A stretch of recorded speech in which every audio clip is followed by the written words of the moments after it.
Hi everyone, it's Raquel here with 40 Day Family. Hope you all had a great Sunday. Today is day 21 of our Celebrate America 250 years. Today is also June 14th, which is Flag Day, which is why I picked a segment of the surprise or the mystery with a flag on it, or a partial flag. One that's, blowing in the breeze. This is one of my favorite pieces of what we're doing here. So happy Flag Day, everyone. I hope you had an opportunity to fly your flag today. And with that, I'm going to continue on to today's scripture. That was one of the verses that made America. And this one happened on August 28th, 1963.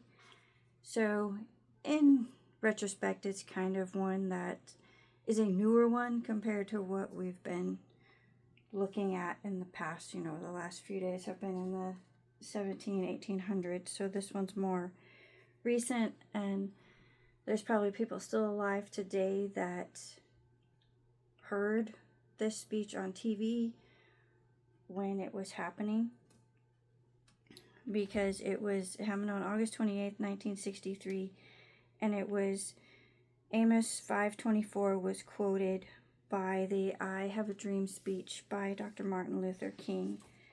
And the scripture is, "But let justice run down like water and righteousness like a mighty stream."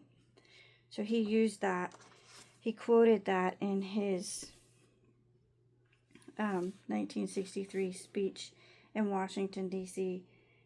And there were 4 scriptures actually that he quoted in that speech, but the one that we're going to talk about is the Isaiah one. Amos. Sorry about that. I don't know why I get really nervous on these things, and I really enjoy doing them. But I still get, I don't know why I get nervous with the camera or the recorder on. But yeah, that's just a little vulnerability there.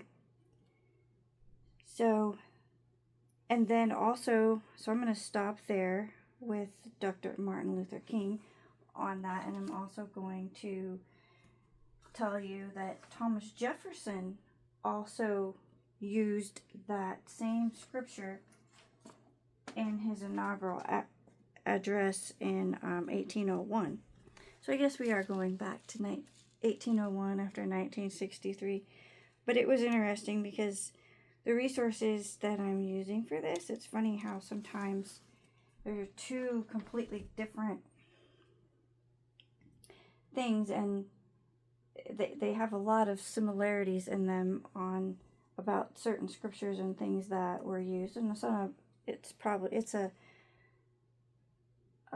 confirmation that what these things we're talking about is true and that they really happened. So I also learned something about the prophet Amos in the Old Testament. He was actually a shepherd or a sheep herder, and many of you know I have sheep, and life will never be the same since having my sheep. They just bring the scriptures to life. There's so many things that analogies and watching them interact with one another and fight with one another and play, and they're so parallel to how we operate in families.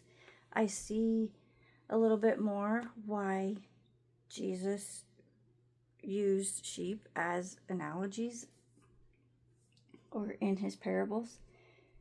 They're such loving creatures, but then, they can also get mad, and just like us, we all have feelings and we all get irritated, and then they fight.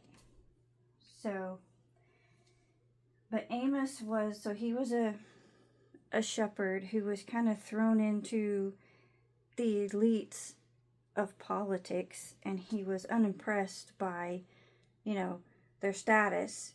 And his message was one that no one wanted to hear because he was the prophet during a time of prosperity, but yet he was warning them of what could happen if they didn't keep God first. And then they ended up, we all know that they ended up falling and being led into exile and all of that. So he was really bold in what he had to say, even though people didn't want to hear it. And his key verse that he's most well known for is also Amos 5:24. I found that very interesting when I was reading about Amos the writer, not just the book. And I think the fact that I learned that he was a shepherd, it makes me more want to read it, to know what he said and how he talks about it, since he did spend a lot of time with his sheep. Literally, sheep as in the animal, not the people. So he also was, said, "Thus saith the Lord" a lot, and those speeches that the people did not want to hear. So there you have it, Amos 5:24. A little bit of history, how that was used for our country, and the things that we've fought for in this country, that we do want to let justice run down like water and righteousness like a mighty stream. But yet we also need to choose to live that way and keep, a high standard in our values and things like that we live by. So with that, how can you equate this to your family and how you run your household, and how can it change the strategy in which you want to build your family or make